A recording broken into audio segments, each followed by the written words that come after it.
Menurut perspektif Anda, untuk jangka waktunya sendiri yang paling tepat ini berapa lama untuk bisa mencapai target permodalan OJK? Kalau untuk perusahaan gitu maksudnya ya, kalau Iya. Mbak Deka ya.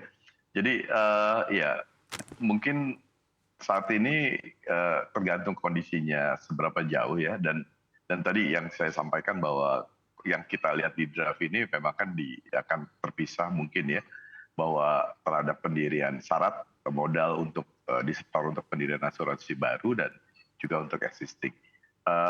Kita melihat paling nggak seperti yang sebelum-sebelumnya saat perkembangan modal perlu ada beberapa tahun lah untuk diperlukan waktu supaya bisa mencapai kebesaran angka yang ditentukan oleh peraturan ini. Jadi biasanya mungkin 1 atau 2 tahun untuk waktu konsolidasinya juga, kalau memang tidak bisa store modal sendiri, tentu kita kan perlu juga konsolidasi dengan perusahaan asuransi lain, dan itu juga akan membutuhkan waktu. Ya, make sense mungkin logically antara 1 sampai 3 tahun untuk pemenuhannya. 1 hingga 3 tahun. Baik, kita akan beralih ke Pak Kocu. Pak Kocu, kalau menurut Pak Widodo di industri asuransi ini harus dibedakan begitu untuk yang existing dan juga untuk yang baru. Apakah kalau di reasuransi menurut Anda juga harus dibedakan? Ya, saya terima kasih Mbak Aneke. Setuju dengan pendapat tersebut, Pak Aneke. Eh, untuk permodalan ini, saya pikir saya ingin juga menambahkan bahwa kita sebaiknya juga belajar dari pengalaman sebelumnya tentang usaha memperbaiki industri, mempersiapkan industri dengan tingkat permodalan. Saya pikir pada 15 tahun terakhir ini kita sudah mengamati perkembangan industri setelah kebijakan peningkatan permodalan yang kita lakukan di kisaran tahun 2004-2005, beberapa tahun yang lalu. Dan tampaknya harapan kita untuk mendapatkan situasi sebagai impak dari permodalan tersebut tidaklah seperti yang kita harapkan. Nah, ini sebagai awal dari sebuah usaha perbaikan, maka peningkatan permodalan ini memang harus dilakukan, Bu Aneke, tetapi lesson learn yang kita dapatkan dari proses peningkatan permodalan yang telah kita lakukan sebelumnya itu juga harus dilakukan bersama-sama antara regulator dan industri. Demikian, Bu. Baik, artinya untuk jangka waktu yang menurut Anda tepat untuk bisa mencapai target tersebut ini ada di berapa lama? Karena kalau tadi menurut Pak Widodo 1 hingga 3 tahun. Saya melihatnya 1 sampai 3 tahun itu waktu yang baik. Idenya sebenarnya adalah memanage ekspektasi dari stakeholders utama. Karena peningkatan permodalan ini tentu akan mengubah cara pandang terutama pemegang saham terkait dengan return yang akan mereka dapatkan dari industri asuransi. Nah, memanage ekspektasi pemegang saham sebagai sumber dari modal tadilah yang harus bisa kita manage dalam jangka waktu yang sesuai.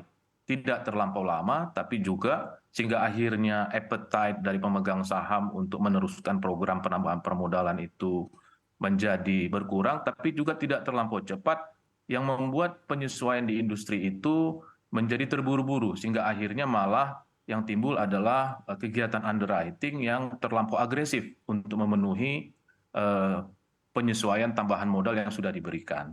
So, jadi harus ada jangka waktu yang tepat antara penyesuaian kegiatan aktivitas akseptasi risiko dan ekspektasi return on equity dari pemegang saham. Nah, ini saya kira dalam waktu 3 tahun itu kita sudah bisa lihat hal-hal yang bisa menemukan keseimbangan di antara keduanya, Mbak.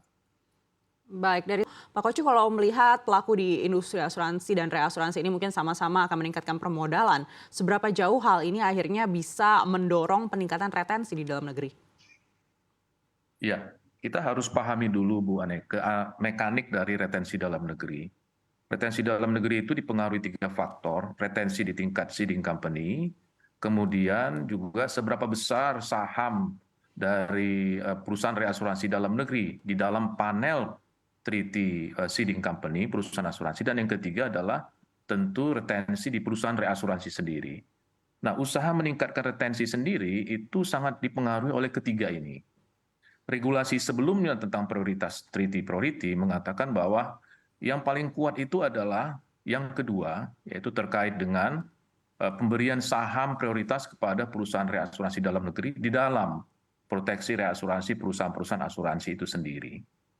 Nah, jadi tetapi saya ingin katakan penambahan modal itu akan juga mempengaruhi tingkat retensi di perusahaan asuransi di dalam menahan resiko di dalam program treaty-nya sendiri. Nah, jadi apakah seberapa besar penambahan modal ini akan mempengaruhi peningkatan retensi dalam negeri? Ya, kita bicarakan di sini retensi dalam negeri, bukan retensi per risk di setiap risiko, itu berbeda Bu Aneke. Maka ketiga hal ini harus menjadi perhatian utama.